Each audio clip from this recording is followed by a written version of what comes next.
안녕하십니까, 보은남입니다. 오늘은 또 이렇게 2024년 하반기 최종 합격하신 우리 거북이님 모시고 인터뷰를 하게 됐습니다. 반갑습니다, 거북이님. 네, 안녕하세요. 네, 우선은 간단하게 자기소개 부탁드리겠습니다. 저는 서울 소재 간호대 졸업하고 나서 대학병원에서 1년 정도 경력을 채웠다가 이제 퇴사를 하고 이제 보험사 쪽에 취업을 준비하면서 보은남님 만나게 되어가지고 이번에 하반기에서 3연기회 중에 이제 2개를 합격을 하게 됐습니다. 2개요? 네. 와, 정말로 축하드립니다. 감사합니다.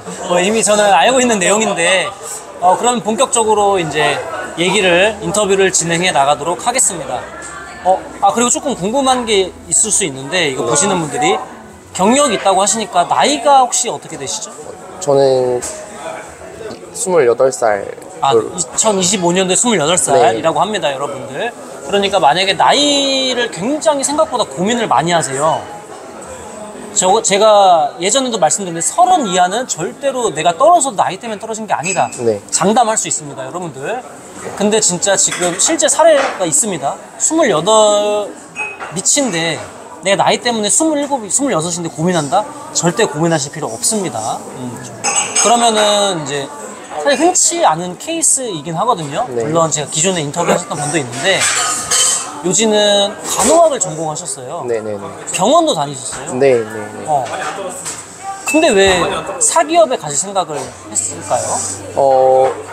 우선은 이제 처음 보은남님을 만나서 이야기했었던 것처럼 네. 간호사라는 직업을 가짐에 따라서 제가 해소할 수 없는 갈증들이 여러 가지가 있었는데, 그렇죠. 이게 이제 보험사라는 사기업을 가게 됐을 때 100% 해소가 될 수 있다라는 확신을 가졌고, 제가 이 직업을 오래 할 수 있을까라는 생각을 해보았을 때 그래도 조금이나마 빠른 시기에 생각을 바꾸고 이쪽으로 도전을 하게 된다면 조금 더 갈 수 있는 가능성이나 후에 봤을 때 후회를 하지 않을 거라고 생각을 했습니다. 근데 사실 이게 지금 와서 말씀하시면 이런데, 그러면 학창 시절에는 어떤 거기까지 생각이 안 미쳤던 걸까요? 당연히 그냥 간호학과를 갔고 병원 생활 해야겠다라고 그냥 생각을 하신 거죠? 장기적으로 봤을 때 보험사를 가야 되겠다라는 생각은 솔직히 한 적이 없지만, 그렇죠. 그래도 이제 간호학을 전공을 했을 때 나중에 제약 쪽이나 뭐 보험 쪽이나 뭐 하다못해 사기업의 뭐 산업간호사 이렇게 나갈 수 있는 길이 많다는 거는 알고 있었고, 그리고 그런 가능성을 생각을 해서 간호학과를 갔던 건 맞아요. 그래도 그냥 순도 100% 병원 간호사 생활로서만을 염두한 건 아니셨네요. 네네네. 오케이, 좋습니다. 좋습니다. 그리고 우리가 하반기 때 만나서 하반기 때 바로 또 최종 합격을 하셨어요. 이거를 얘기하면은 대부분 어떤 생각을 하냐? 스펙이 좋은 거 아니야? 라고 생각할 수 있으니 그 부분에 대해서 현 시점에 최종 합격을 이미 2곳이나 했습니다. 네네.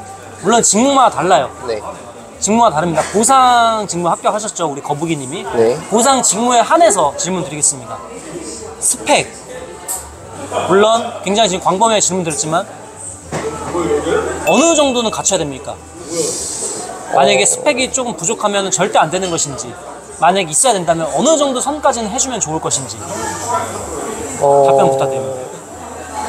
저는 이제 제 개인적으로 느꼈던 느낀 걸 말씀해 주세요. 제 학점 같은 경우에는 뭐 이미 지금 졸업을 했거나 졸업 그렇죠. 예정이신 분들 바꿀 수는 없기 때문에, 그렇죠. 뭐 학점은 그래도 3.5 정도만 채운다면은 가능성이 충분히 있을 거라고 생각하고, 절대 뭐 학점 때문에 떨어질 일은 없을 거라고 생각을 하고, 어학도 뭐 물론 고고익선이긴 하지만 너무 높은 점수를 받기 위해서 거기 시간을 투자하는 것보다 뭐 실제로 내 직무에 필요한 그런 특성들이 무엇일까라고 고민을 해보고 그거에 대한 사례를 정리하고 경험을 정리하는 시간을 갖는 게 더 중요하다고 생각하고, 뭐 나머지 스펙은 뭐 딱히 말씀드릴 게 없습니다. 그러면은 이제 보상에서 흔히 말하는 여러 가지 자격증들이 있는데 자격증 유무 좀 부탁드립니다. 저는 간호사 면허증 하나밖에 없습니다. 들으셨죠, 여러분? 손해사정사가 모든 것을 담보하지 않습니다. 담보하지 않습니다. 좋습니다. 그러면은 우리가 이제 3연디케 중 2곳이나 최종 합격을 하셨는데, 전형을 진행하면서 서류도 있고 시험도 있었고 면접도 있었습니다. 가장 물론 각 전형별로 다 합격을 해야 돼요. 그래야 넘어가니까. 가장 막연하다고 해야 될까요?